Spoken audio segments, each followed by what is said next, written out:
los artistas falleros, durante un año de trabajo, están creando con humildad los monumentos alrededor de los cuales toda la ciudad disfrutará de su fiesta.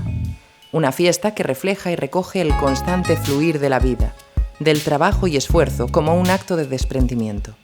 Quemar lo viejo, que mientras se crea y se construye es siempre nuevo.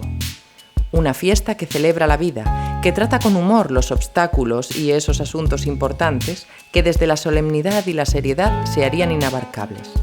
Las cosas serias se tratan con humor y se queman lo mismo que se crean. Artistas que se desprenden de su obra y la entregan año tras año a las llamas, contribuyendo con su talento, con su espíritu de trabajo en equipo, a la fiesta.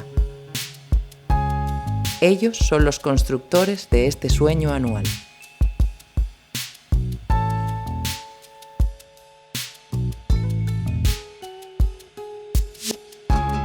El origen de lo que conocemos actualmente como monumento fallero se remonta al siglo XVIII.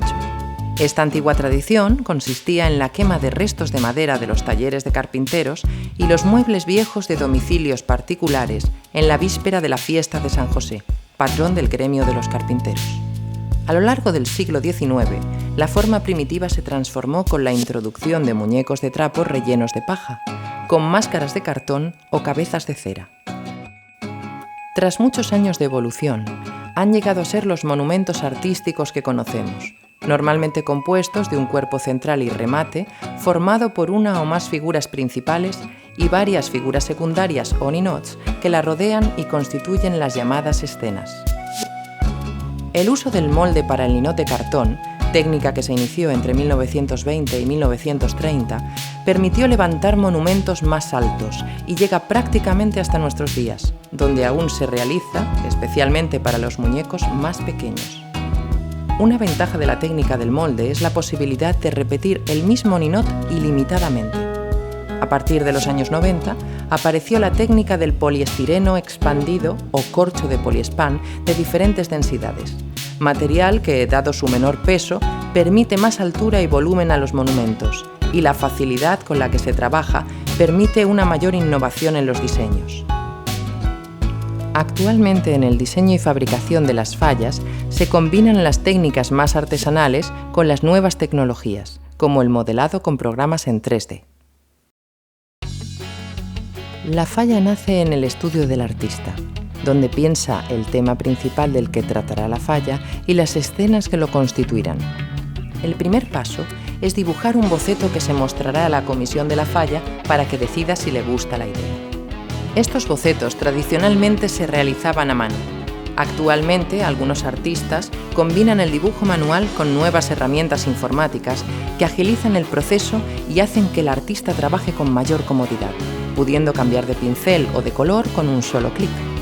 Con las tabletas digitalizadoras actuales se dibuja sobre la pantalla como se dibujaba sobre el papel, pero sin la necesidad de tener un set de pinceles, lápices y pintura.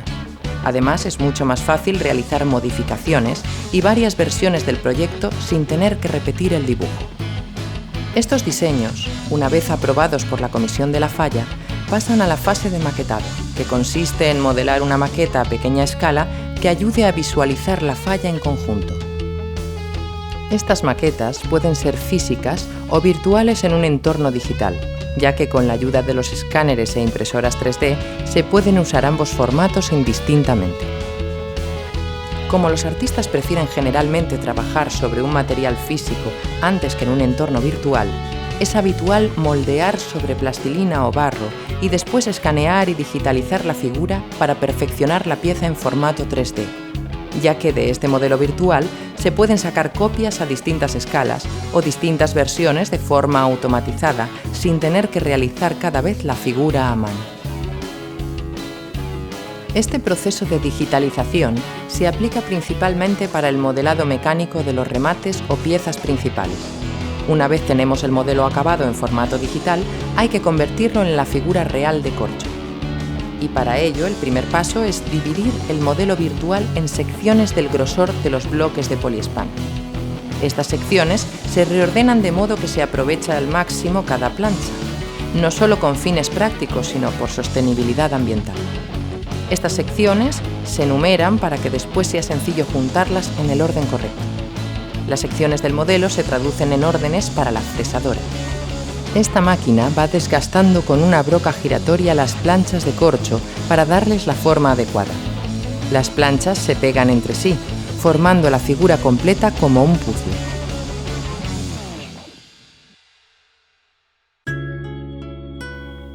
Sin perjuicio del avance tecnológico del modelado mecánico, el modelado del ninot suele ser manual. Las herramientas principales en este proceso son los cepillos de metal, las lijas de diferentes calibres y herramientas de filo.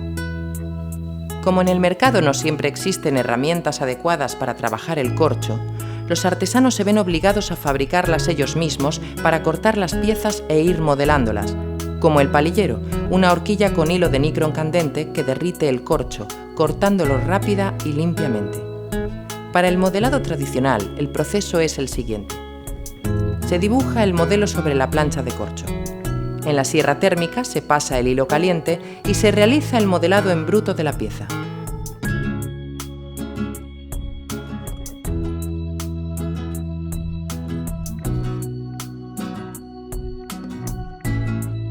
Como las cuchillas que se encuentran en el mercado suelen ser demasiado rígidas, los artistas transforman y modifican hojas de sierra mecánica que ofrecen mayor flexibilidad en el corte que otras herramientas. Con cuchillo y cúter se va perfeccionando la pieza y tallando los detalles. Según el tipo de ninot, se pueden utilizar corchos de diferentes densidades con el fin de conseguir más detalles.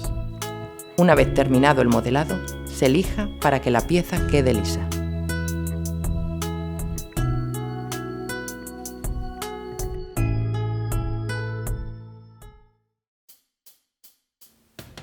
Dado que el corcho no tiene fuerza suficiente para sostenerse por sí solo en una figura de gran tamaño, es necesaria una estructura de madera o andamio que sostenga el peso de la falla, le dé resistencia y flexibilidad y permita la redistribución de los pesos en la planta. Esta estructura servirá también para unir las distintas piezas de la falla. Los tipos de madera usadas para este proceso son la de pino y la de chopo. Esta fase es 100% artesanal, siendo de vital importancia la experiencia y saber hacer del carpintero, ya que no hay dos estructuras iguales y la carpintería de las fallas es una ciencia no escrita. Para este proceso, el carpintero estudia la pieza, ya que cada una requiere de un ensamblaje especial y concreto. Tras esto, diseña la estructura en función de cómo se distribuirán el peso y los volúmenes de los monumentos. El siguiente paso es abrir la pieza y hacer espacio donde irán las estructuras de madera o también llamada alma. En los sitios que sea necesario se rellena con espuma para reforzar la pieza. Se deja hueco para hacer el sacabuchado, que es una caja de madera que recibe una viga o caballete de una medida ajustada, y el tiro, que es el enganche de cuerda para el alzado de la falla en la planta. Finalmente se cierra la pieza de nuevo con espuma y ganchos.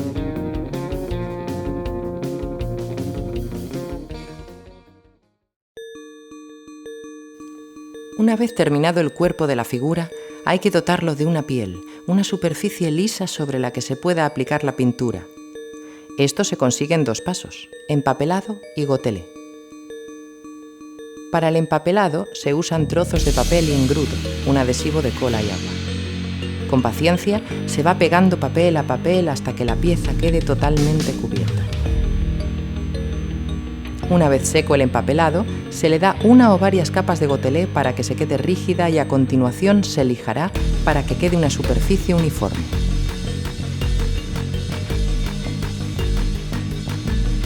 Es entonces cuando se pasa al pintado de la pieza. Para que la pintura se fije bien, se prepara la superficie con un látex ligeramente tintado.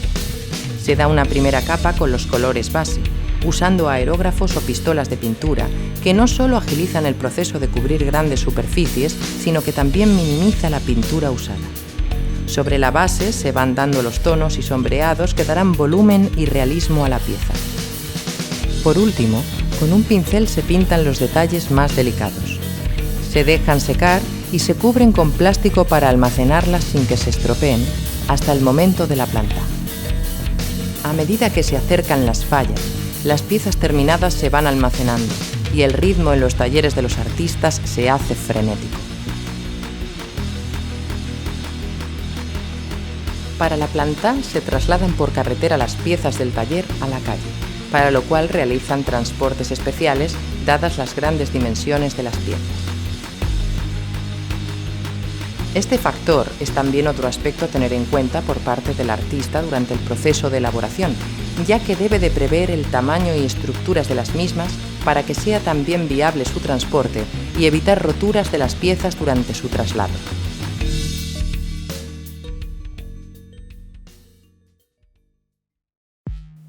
Una vez en la calle, comienza la planta y se descargan las piezas que se van ensamblando siguiendo las estructuras de madera que el carpintero diseñó en su momento. En el interior de la falla se colocan bolsas de arena a modo de pesas para evitar que el viento tumbe el monumento. Una vez colocada cada pieza en su sitio correspondiente, se retocan los últimos detalles y se arreglan los pequeños desperfectos que se puedan haber dado durante el almacenamiento y transporte. Se cortan los tiros de cuerda y la falla ya está acabada.